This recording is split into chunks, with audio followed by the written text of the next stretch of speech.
you may drugs, so nakatay sa tawag o illegal drugs o illegal drugs o kini na marisida sa sulba, kaya illegal drugs. So, kung may drugs. Sa komunidad sir, sa ipig ko daw. Ito nga, So, drugs. ang drugs kung tingin, bis nakatay illegal drugs o regulated drugs. So, illegal drugs kini kita siya buka mo ay naka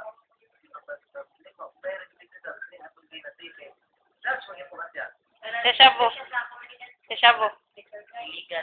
Lagi. Illegal drugs yung so, illegal drugs, hindi mo so mo ni ang nakumakdiwalo kay dramatically moral release the illegal drugs. So,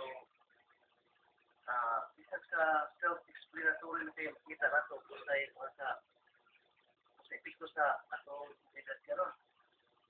So, in terms of crime, so ang atong crimes dramatically increased from mga improvement, robbery.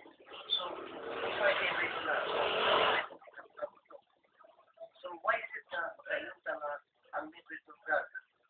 So, for example, ang tao na magamit ng drugs, no? When we say, pagamit na niya na, ang niya naman po is masustain ang niya magamit ng drugs. So, that's the time na mo apila niya ang itong krimen, pagkakawan, robbery, to sustain sa iya ang need na drugs. Wala niya. Then sa kabataan sir, sa So, ang balik ko sa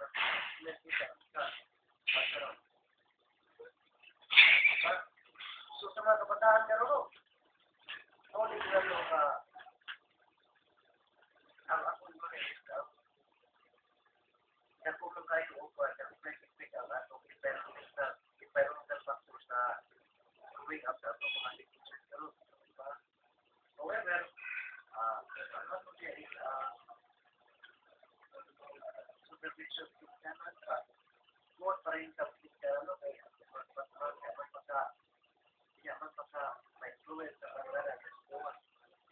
So, education not only start sa school but sa palimatay. So, drugs start when parents know na wala na overlook sa ilang mga anak ba.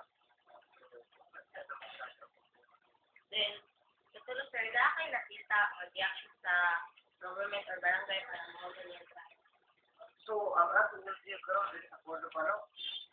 So, makita nato nga reform natay municipal natay MADA. So, municipal anti-drug abuse control. So, muli sa municipal so MADA. Sa barangay natay MADA. So, sa 13 barangay sa Puerto Paro wala sa MADA. So, active ang MADA dire. Yeah, sa province na ito, natay daw si MADA. Sa province. So, sa whole Philippines, so, ang atong pinaka-active na active province, dito sa whole Philippines, ang Cebu. Cebu, active tayo campaign against illegal drugs. So, makita ko na sa Philippines sa Puerto Paz, ang atong Puerto Police Force, so, natay traffic push-up, sa schools, na-experience mo na. EPC. So, so, ang ato lang niya is, ang ato nga mag-sustain na ito, ang ato museo. So, ang schools na sa campaign against illegal drugs. So, ang ato lang niya, ang schools na ito. Ang schools na makuha niya. Niya. Not basta siya, but dili basta ganito, eradicate. Yan na ba kasukuan? Yan na ba pero step by step siya. So, di malimahin mo sa pulis. So, makabot niya sa mga report siya. Na concerned siyempre na OPD Police, PNP, the National Police, mag-usap ng LGU, the educators, mga teachers nito, they're more hesitant to lessen the problems that has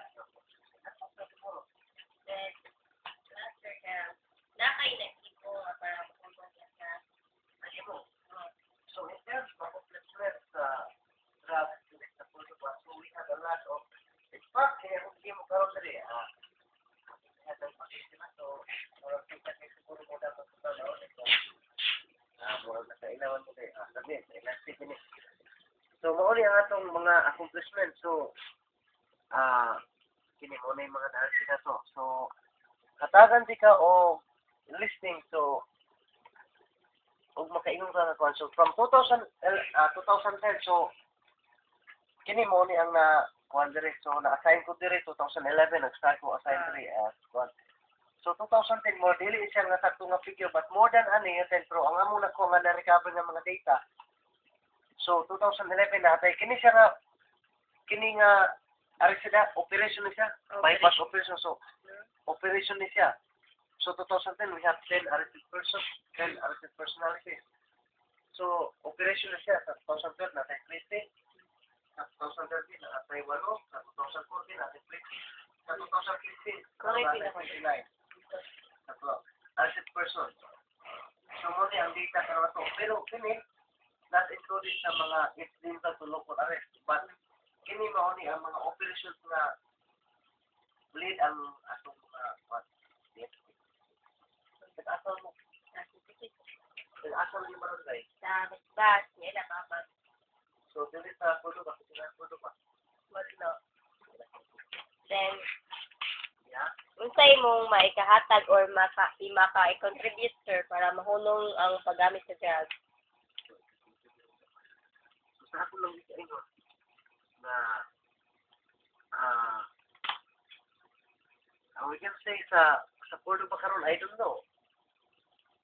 So, ang inyong mga reports Puerto Bacaron, but in terms of affectation with regards to illegal drugs, so, babag no, so, I don't know, babag, murag, familiar kayo mo, galing drugs. So, ako amo yung here, siguro, na experience ani, nakatry na. Sa drugs. Wala. So, inanin lang. So, in terms of affectations, so, affected barangays, there's sa Puerto ba, so, makaingutan na yung mga, kining, moderately affected. So, naanap po yung itawag na to, seriously affected barangays. So, we say nga, moderate affected sa barangay, gamay lang tayo. So, ingon ko, sa ako lang pangatawag rin sa akong experience, including the island, dito sa isla sa Puerto Bacaron. Kung application na to, sa mga 1995,